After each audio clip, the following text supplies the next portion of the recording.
Lyuba stood by the kitchen window, watching the neighbor's cat chase pigeons in the yard. Her phone buzzed in her hand. It was the third time her husband had called. She didn't feel like answering. She was enjoying the rare quiet in the apartment. Their 7-year-old son Kirill was at school, and Oleg, her husband, had supposedly flown to Yekaterinburg for a business trip just yesterday. Before we continue, dear listeners, let me know in the comments how you're feeling today. I wish you all good health and a pleasant time here. Hi, sweetheart. Lyuba finally answered, trying to sound warm and casual. Why the hell are the cards blocked? Oleg shouted so loudly, she pulled the phone away from her ear. Her heart skipped a beat, but her voice stayed calm. Which cards? What are you talking about? Don't play dumb. I'm trying to pay at a restaurant, and the cards aren't working. What's going on? Lyuba slowly sat down at the kitchen table. A restaurant. In Yekaterinburg. At 11:30 in the morning. Maybe there's a problem with the internet there, she said gently. Or maybe the limit was reached? Her voice sounded so believable. Even she almost believed it. Limit? I'm not buying a plane. Just breakfast for two. Then Oleg suddenly went quiet, realizing he had said too much. Breakfast. For two. On a business trip. Breakfast for two? Lyuba repeated, still pretending to sound confused. Are you having breakfast with Kolya? Yes.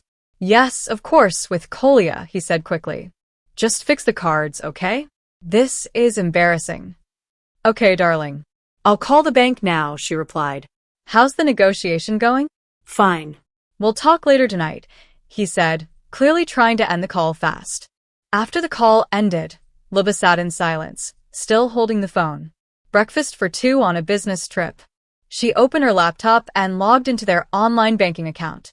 The most recent transaction on Oleg's card, a payment at a hotel restaurant in Bali. 1 hour ago. Bali, not Yekaterinburg.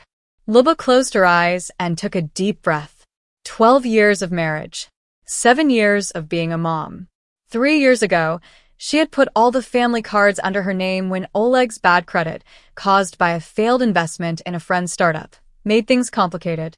At the time, it seemed temporary. But somehow it stayed that way. All the salaries went into her accounts. All the family expenses were paid with her cards. Oleg just used extra cards that were linked to her account. Then the phone rang again.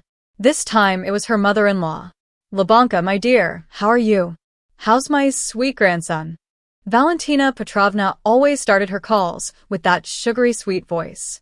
But after a few minutes, it would turn into a boring lecture or some hidden criticism. Hello, Valentina Petrovna. Everything's fine. Kirill is at school. And how's Oleshka? He didn't tell me he was going on a business trip. I hope you packed him up properly. He's so forgetful, you know. He might forget something important. He forgot his wife at home, Lyuba thought, but calmly said, Yes, I packed him. He's already at work there. Okay. Now listen, Lyubachka, I've been thinking, maybe it's time for you two to live separately? You see, Oleg's a grown man now, and you control everything, the money, the documents, the cards.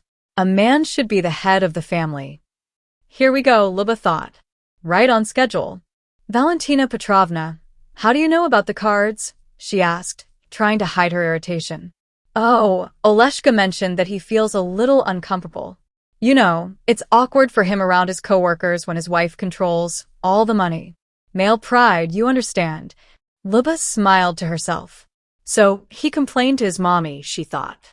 The same man whose wife, as chief accountant of a construction firm, brought more money into the house than he did, and also ran the entire household. Tell me, Valentina Petrovna, she said, did Oleg specifically tell you he was going to Yekaterinburg? Yes, of course. Why? Just checking. Did he say who he was going with? Any names? No, he didn't. What's going on? You're acting a little strange today. Everything's fine. I'm just worried about him.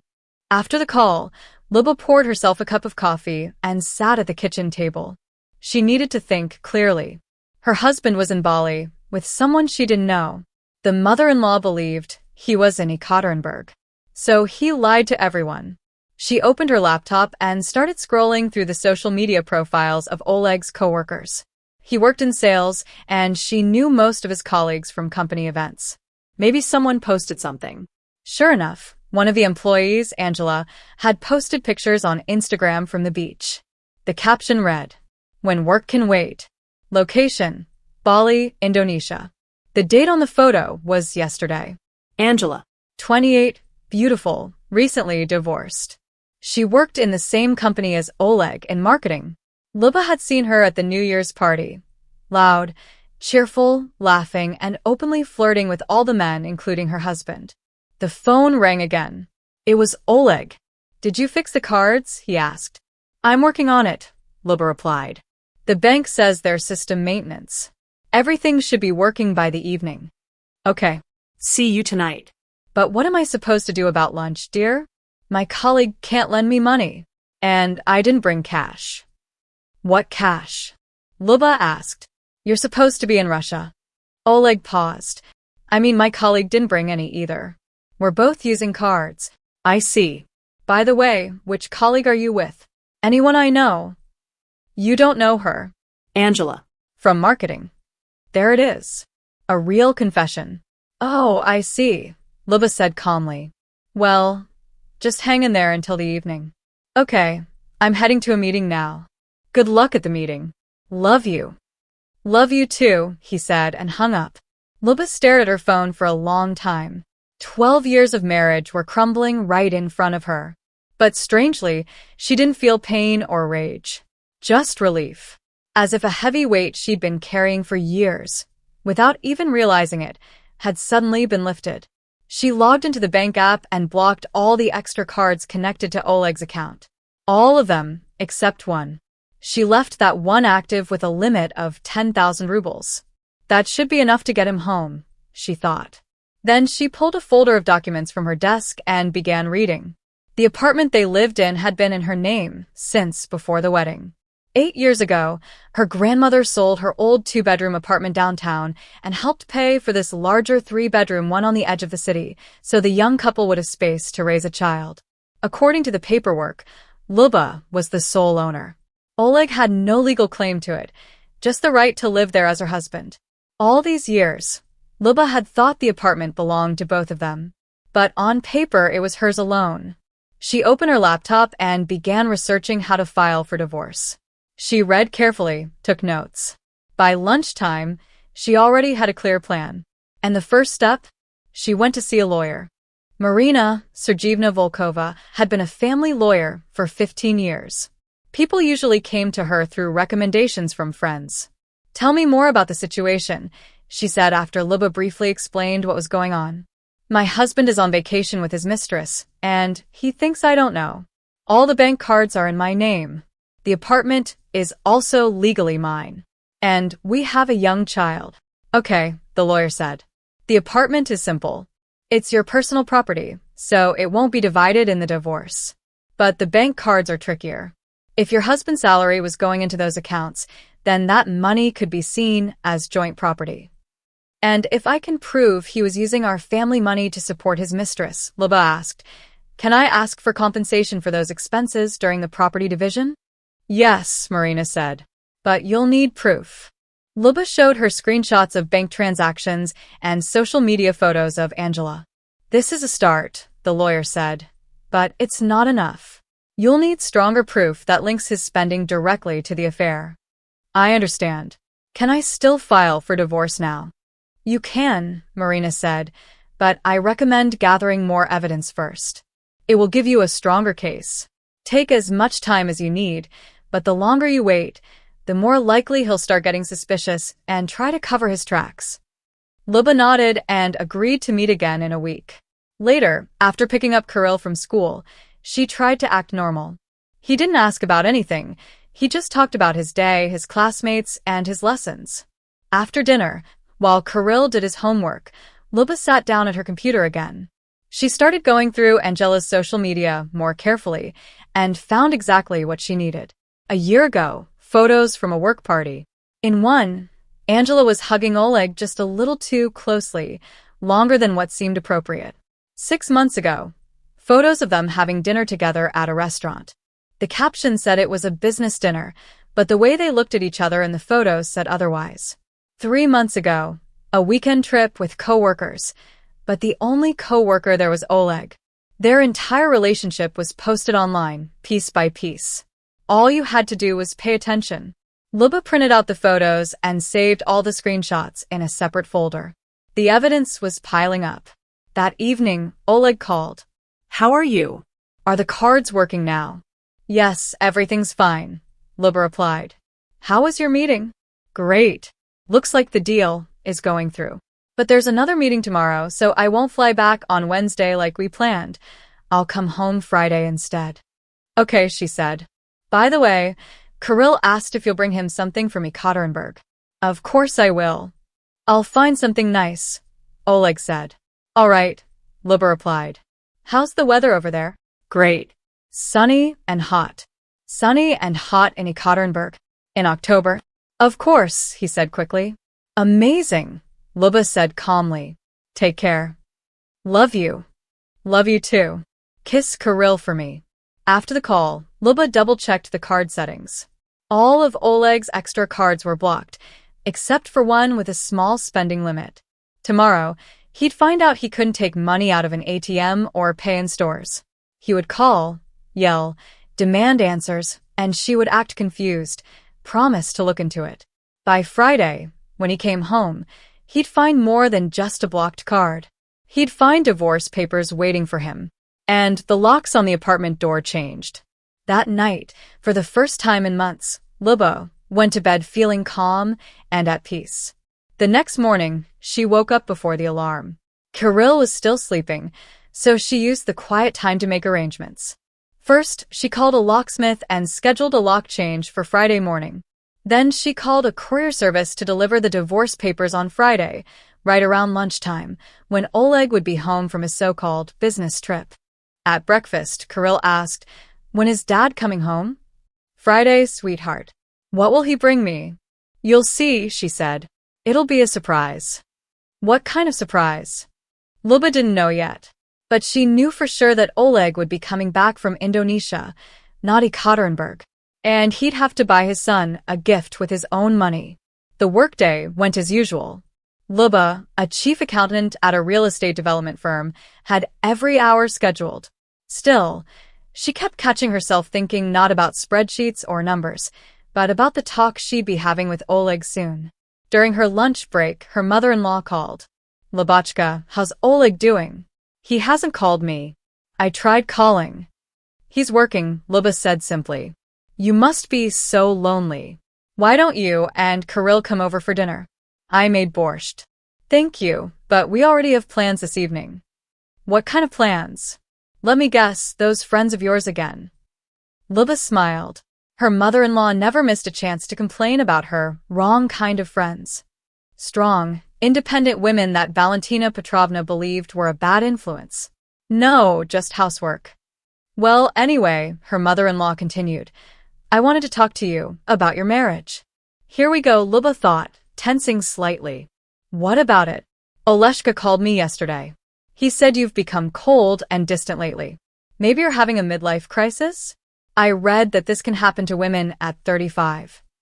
Valentina Petrovna, Lyuba replied calmly, don't you think it's a little odd that your grown son is calling his mother to complain about his wife? There's nothing odd about it, Valentina said. I'm his mother, Valentina Petrovna said. He has every right to talk to me. And he told you about his trip to Bali too, right? Lyuba replied. Silence. What trip to Bali? He's in Yekaterinburg. Of course. Yekaterinburg, Lyuba said and ended the call. Let her mother-in-law figure that one out on her own. Half an hour later, Oleg called. His voice was tense. Lyuba, did you say something to my mom? Nothing serious, she said. She asked questions about Bali. Why would you tell her anything about us? I didn't. She's just worried about you. Fine. Anyway, what's going on with the cards? I still can't take money out of an ATM. Only one card works and there's barely anything on it. Lyuba acted surprised. That's strange. Everything was working yesterday. I'll call the bank right now and check. Please do. I need to switch hotels tomorrow and I've got no money on me. Switch hotels in Bali, of course, Lyuba thought. Don't worry, honey, she said sweetly. I'll look into it. That afternoon, Lyuba went to see her lawyer again. Marina Sergeyevna had a short break between clients and was able to meet. I've gathered more evidence, Lyuba said, handing over a folder. Let's take a look, the lawyer said. She went through the new social media photos, bank statements with strange charges, and even message screenshots from Oleg's old phone that Lyuba had found. This is enough to support a claim for compensation, Marina said. He used family money to support another woman. We can use that in court. And if he tries to fight over the apartment? Lyuba asked. He won't win. The apartment was bought before the marriage, using your money and your grandmother's. That makes it personal property. He can't touch it. There's nothing to dispute. Perfect, Lyuba nodded. Let's move forward as planned. That evening, while helping Kirill with math homework, Oleg called again. Well? Any news about the cards? He asked. Yes, Lyuba said. The bank said the cards were blocked due to suspicious activity. What kind of suspicious activity? Transactions happening in different countries on the same day. Their system flagged it. Different countries? But I'm only in Yekaterinburg. Exactly, she said calmly. But the system showed charges from Indonesia. Oleg went quiet. Lyuba could almost hear his mind racing, trying to come up with a lie. Must be a system glitch, he finally said. They said everything will probably be fixed by tomorrow. And what about today? I've got client meetings and no money. Then borrow from a colleague, Lyuba said casually. Angela, maybe? He paused. How do you know about Angela? You told me you were on a business trip with her. Another long silence. All right. I'll ask her. Talk later. Lyuba smiled as she hung up. He was completely tangled in his own lies. The next day, Thursday, everything started moving fast. Valentina Petrovna called in the morning. Lyubachka, I need to meet with you. It's urgent. What's going on? Lyuba asked. We'll talk when you get here. Her tone made it clear Lyuba couldn't say no. She asked a coworker to cover for her for a few hours and went to see her mother-in-law. Valentina lived in an old apartment building from the Soviet era, no elevator, 3rd floor. Lyuba climbed the creaky stairs and rang the bell. Come in, sit down, Valentina said, looking worried. Would you like some tea? I won't say no, Lyuba replied. They sat at the kitchen table, which was crowded with jars of jam and medicine boxes. Lyubachka, I thought about our conversation all evening, Valentina said. What did you mean when you asked me about Bali? What's really going on? What do you think? Lyuba asked calmly. I think you suspect something. And I want to know what. Lyuba studied her carefully. Valentina was not an easy woman. A strict math teacher her whole life, she raised her son alone after divorce, always trying to stay in control and get involved in everything. But she loved Kirill deeply and, in her own way, cared about the family. Oleg is not in Yekaterinburg, Lyuba said directly. He's in Bali, with his mistress. Valentina turned pale. Are you sure? Absolutely. Lyuba pulled out her phone and showed pictures of Angela from social media, her location tags, and bank transactions. Oh my God, Valentina whispered, covering her face with her hands. I felt something was off. He's been acting strange lately. How so? Nervous. Distracted. Always glued to his phone, smiling at something. And when I asked, he just said it was work. They sat in silence for a few minutes. What are you going to do? Valentina finally asked. Divorce? Yes. Kirill will stay with me. Oleg can visit him, but he won't live with us anymore. And where will he go? The apartment is shared, isn't it? No. It's mine. Completely. Lyuba explained about the property, how it was bought before the marriage with her own money and her grandmother's help. I see, Valentina sighed. Lyubachka, I know you and I haven't always gotten along. I've probably interfered too much. But I want you to know, if you're right, I'm on your side. Kirill is my grandson. I don't want him hurt because of his father's foolishness. Lyuba was surprised. Her mother-in-law had always defended her son, even when he was clearly in the wrong. Thank you, Valentina Petrovna. Just maybe talk to him first, she said. Give him a chance to explain. He's been lying to me every day for a year and a half, Lyuba said quietly. Spending our money on another woman. What kind of chances are we talking about? Valentina nodded. You're right. Forgive him if you can. And forgive me too for not seeing that he had changed like this, her mother-in-law had said. On the way home, Lyuba kept thinking about that talk. The support from her mother-in-law was unexpected but comforting. At least now she knew. Not everyone would blame her for breaking up the family. That evening, Oleg called 3 times. First, he yelled about the bank cards being blocked. Then, he apologized for shouting. After that, he started talking about how great the business meetings went. Lyuba stayed calm. She answered shortly and politely, without showing any emotion. I'm landing tomorrow at 7 p.m., he said during the last call. Okay, she replied. Will you pick me up? Of course, she said. She didn't mention that what would meet him wasn't her, but a stack of documents in the hallway and new locks on the door. Friday morning, Lyuba took Kirill to school, then came back to meet the locksmith. The locks were changed in under an hour. She kept the new keys in her purse and threw the old ones away. At 12:30 p.m., a courier arrived with the legal documents from the lawyer. The divorce application, a financial compensation claim, proof of spending on the mistress, ownership certificate for the apartment. Everything was done properly, stamped, signed, official. Lyuba carefully arranged the papers on the hallway table and placed a vase of flowers next to them, like she was setting up for a celebration. At 2 p.m., Oleg called. I'm at the airport. I'll be home in an hour. Okay. I'm waiting. 1 hour and 20 minutes later, Lyuba heard someone fiddling with the keyhole, then some confused muttering, then the doorbell. Lyuba, open the door. What's wrong with the lock? She opened it. Oleg stood there with a suitcase, tanned and relaxed, wearing a light shirt, clearly not someone returning from a business trip to cold, gray Yekaterinburg. Hello, she said calmly. What's going on with the lock? My key doesn't work. I changed it. Come in. Look at the table. Oleg stepped in, saw the documents and froze. What is this? Divorce papers, compensation claim, and proof that the apartment belongs to me. He picked up the papers and read the first few lines. Are you insane? No, Lyuba said. I finally came to my senses. Because of what? What happened? Lyuba pulled out her phone and showed him beach photos of Angela. This. How was your vacation in Bali?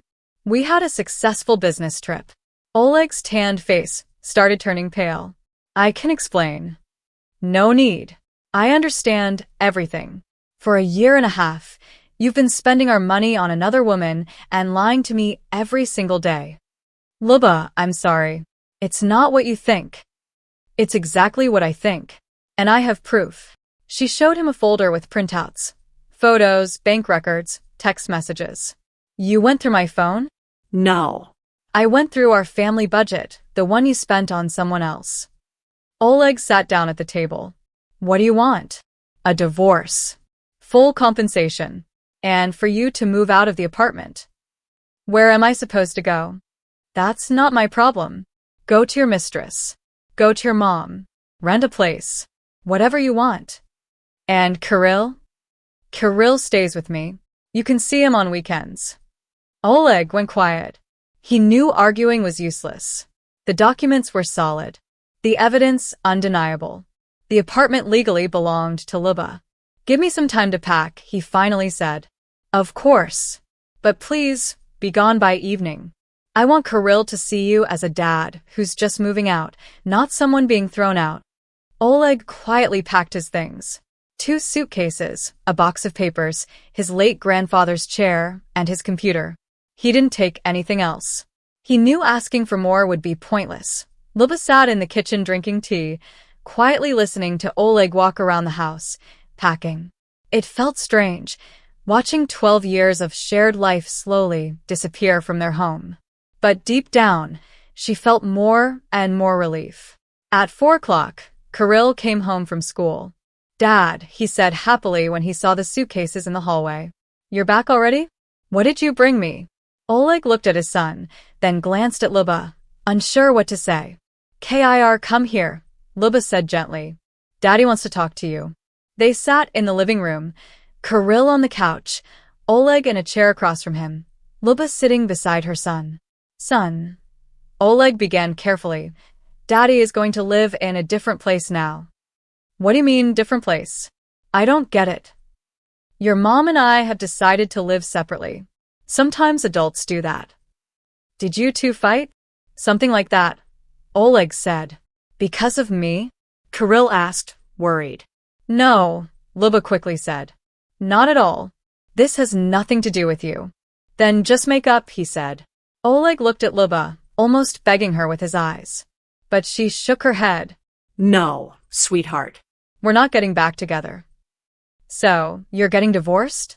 Kirill was a smart kid. He understood quickly. Yes, Oleg said. Who will I live with? You'll live with me, Lyuba answered. And Dad will come visit you every weekend. Every weekend? Kirill asked, turning to his dad. Every single one, Oleg promised. I swear. Kirill was quiet for a few moments, thinking, where will you live, Dad? For now, at Grandma's. Then I'll get my own place. Got it. Can I come visit you too? Of course you can, Oleg said. Okay then, Kirill said calmly. So, where's my gift? Oleg dug through his suitcase and pulled out a small box. Here. It's from Yekaterinburg. Kirill opened the box and found a little dragon statue made from some dark stone. Cool. What kind of stone is this? Oleg hesitated for a moment. Ural malachite. Lyuba smiled quietly to herself. The dragon was clearly handmade in Indonesia, but she didn't say anything. Thanks, Dad, Kirill said and gave him a hug. Can I go to Max's now? He has a new game console. Sure, go ahead, Oleg said. After Kirill left, Oleg sat back down across from Lyuba. He took it well, he said. Kids often handle the truth better than lies. Then he looked at her seriously. Lyuba, what if I break up with her? Try to fix things between us. Lyuba stared at him. Oleg, you lied to me every single day for a year and a half. You spent the money I worked hard for on another woman. You told your mother all about our problems, but you didn't talk to me. What is there left to fix? I know I messed up, Oleg said softly. No. What you did wasn't just a mistake, she said firmly. You betrayed me. You betrayed our son. You betrayed our whole family. And, on top of that, you tried to make me feel guilty for managing the money. Oleg lowered his head. You're right. I'm sorry. I've already forgiven you, Lyuba said calmly. That's why I'm divorcing you without any drama or fights. And, what about money? Oleg asked. Are you really going to ask for compensation? Yes, Lyuba replied. You spent over 300,000 rubles on Angela in the past year and a half. That was family money. It could have gone toward Kirill's education or a vacation for all of us. But I don't have that kind of money, Oleg said. That's your problem. Sell your car. Borrow from your relatives. Work overtime. But you need to pay back what you spent on someone who wasn't your family. Just then there was a knock at the door. It was Valentina Petrovna, Oleg's mother. Oleg, she said, surprised to see the suitcase. What's going on? I'm moving in with you, Mom, he said. You're moving in temporarily, she replied, looking at Lyuba. So, it's true? You're really getting divorced? It's true, Lyuba confirmed. Well then, Oleska, take your things, his mother said. We'll talk at home. Oleg picked up his suitcases and headed for the door. Lyuba looked at him one last time. I really am sorry, he said. I know, she replied. But that doesn't change anything. After the door closed, Lyuba stood alone in the apartment. The silence felt strange, but peaceful. She walked through the rooms, put away the things Oleg had left behind, and dusted the shelves where his books used to be. That evening, Kirill came home. Mom, did Dad leave already? Yes. Are you sad? Lyuba paused. Was she? No, not really. Not sad, she said. More like relieved. A little, but it's for the best. I'm not sad either, Kirill said unexpectedly. He was kinda angry all the time. Maybe now he'll be nicer. Out of the mouths of children, Lyuba thought. A week later, She filed for divorce. Since they had a child, the process went through the court, but it was quick because both parents agreed and had a plan for custody. Oleg didn't fight the divorce or the money request. He knew there was too much proof, and arguing would only drag things out and make it worse. The first weekend after he moved out, Oleg came on Saturday morning to pick up Kirill. The boy was happy to see him, but didn't seem overly excited. They went to the movies, had lunch at a cafe, and walked in the park. A typical weekend with Dad day. "How was your day?" Lyuba asked when Oleg brought him back. "Good," Kirill said. "We went bowling. Dad showed me a strike." Nice. Now it's bedtime, school tomorrow. After Kirill went to his room, Oleg lingered by the door. "Lyuba, can we talk?" About what? "Angela. We broke up. Congratulations. You were right. She wasn't who I thought she was." Lyuba raised her eyebrows. "So she turned out to be just like that?" "Yes," Oleg said. "As soon as she found out I had money problems, she disappeared. She won't even answer my calls." Wow. "What a surprise," Lyuba said dryly. "I know this is all my fault," Oleg added. "But maybe—" "Oleg," Lyuba interrupted. "Let's be clear. This divorce is final. There's no going back. You're free to be with whoever you want, just not with me. We have a son. We're still parents. We'll take care of our responsibilities. But that's it." "I understand," Oleg sighed. "What if I return all the money early?" "Return it. That's the right thing to do. But it won't change anything between us." Oleg nodded and left. A month later, the divorce was official. Oleg really did return the money. He sold his car, took a loan, and borrowed from his mother. Lyuba put the money into a bank account for Kirill, for his future education. By that time, their new life had already settled. Kirill got used to the fact that his parents lived in separate homes. And actually, he started enjoying the benefits. Now he had two places where he was loved and spoiled. Oleg rented a small apartment close by and picked up Kirill every weekend. Over time, Oleg and Lyuba started to get along. They were almost friendly, able to talk about Kirill without blame or anger. Surprisingly, Valentina Petrovna, Oleg's mother, became one of Lyuba's supporters. She still loved her son, but she no longer defended his mistakes. In fact, she and Lyuba formed a warm, respectful bond. Without the constant stress of being in the middle of her son's marriage, the older woman turned out to be quite pleasant. One day, as they were having tea after Oleg had picked up Kirill for the weekend, she told Lyuba, "I'm glad you took action." "Why?" Lyuba asked. "Because you showed Oleg that actions have consequences. All his life, I protected him from those consequences. I see now that was a mistake." "You're a good mother," Lyuba said.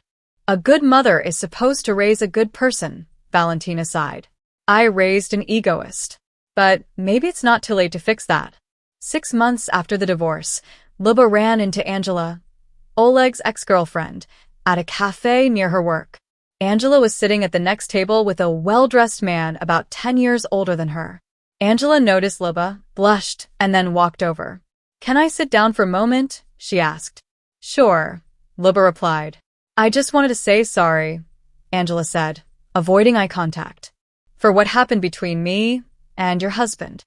"My ex-husband," Lyuba corrected her. "And you don't need to apologize. You didn't promise me anything." "Still," Angela said, "I knew he was married. I knew he had a child. So, what stopped you?" Lyuba asked. Angela shrugged. "Nothing really. He was kind, generous. I had just gotten divorced and felt lonely." "I get it. But I'm not lonely anymore," Angela added, glancing at the man sitting at her table. "Things are good now." As for Oleg, she continued, he changed after the divorce. Got bitter. Always feeling sorry for himself. "I don't like men like that," she added. "To each their own," Lyuba said calmly. "You forgave him," Angela said. No. "I let him go." "That's not the same." Angela nodded and returned to her table. Lyuba finished her coffee and left. She felt calm inside. A year ago, running into her husband's mistress would have made her angry, upset, maybe even cry. Now? She just felt a little confused. Was this the silly, shallow girl he broke up our family for? But Lyuba knew the truth. Angela didn't ruin their marriage, Oleg did. He chose to lie instead of being honest. That's what destroyed the family. At home, Kirill was waiting with his literature homework. They sat in the kitchen, reading Pushkin, drinking tea, and eating cookies. It was raining outside, but the apartment felt warm and peaceful. "Mom, are you happy?" Kirill asked out of nowhere. What do you think? She replied. "I think you are," he smiled. "You laugh more now."